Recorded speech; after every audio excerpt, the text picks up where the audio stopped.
సిరికొండ దరుపల్లి మండలాల్లో అక్రమ మద్యం మాఫియాపై చర్యలు తీసుకోవాలని డిమాండ్ చేస్తూ సిపిఐఎంఎల్ మాస్ లైన్ ప్రజాపంత పార్టీ ఆధ్వర్యంలో నేడు జిల్లా కలెక్టరేట్ లో నిర్వహించిన ప్రజావాణి కార్యక్రమంలో జిల్లా కలెక్టర్ రాజీవ్ గాంధీ హనుమంతుకు ఫిర్యాదు చేశారు। ఈ సందర్భంగా ఆర్మూర్ డివిజన్ సహాయ కార్యదర్శి రమేష్ మాట్లాడుతూ గ్రామంలో చట్ట వ్యతిరేకంగా నిర్వహిస్తున్న బెల్టు మద్య షాపులపై విసిగిపోయిన గ్రామాల్లోని యువత మహిళలు దాడులు చేసే అవకాశం ఉంది కావున అక్రమ మద్యాన్ని చట్ట వ్యతిరేకంగా విక్రయిస్తున్న 3 వైన్స్ యజమానులపై కఠిన చర్యలు తీసుకుని ప్రజల ఆరోగ్యం దృష్టిలో పెట్టుకుని గ్రామాల్లోని బెల్టు షాపులను అరికట్టాలని డిమాండ్ చేశారు।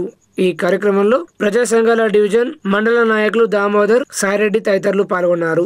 మిత్రులారా, ఈరోజు గ్రామాలలో మద్యం ఏరులై పారుతున్న అధికారులు పట్టించుకోవడం పోయి కనీసం అటువైపు చూడకుండా ఈరోజు కన్నులు మూసుకొని నడుస్తూ ఉన్న పరిస్థితి ఉంది। గ్రామాలలో యువత పూర్తిగా మద్యానికి బానిసలై చదువులు సంధ్యలు వదిలేసి ఈరోజు మద్యం చుట్టే తిరుగుతూ ఉన్నారు। రోడ్ల వైపున ఎక్కడికక్కడ వాడు కూర్చుంటూ తాగుతూ ఉన్నారు విచ్చలవిడిగా, కానీ పోలీసులు ఇప్పటికి కూడా పట్టించుకోవట్లేదు। ఎక్సైజ్ శాఖ వారు కూడా వాళ్ళకు ముడుపులు ముడుతూ ఉన్నాయి, వాళ్ళు జోత్యం చూస్తున్నారని చెప్పేసి ఈరోజు నిజామాబాద్ జిల్లా కలెక్టర్ గారికి వినతి పత్రం ఇవ్వడం జరిగింది।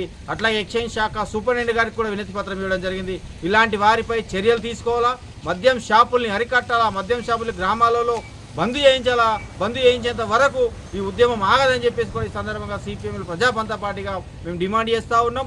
ఒకవేళ ఇదే యథావిధిగా కొనసాగితే రేపు రాబోయే రోజుల్లో ఖచ్చితంగా దాడులు జరిగే అవకాశం ఉంది।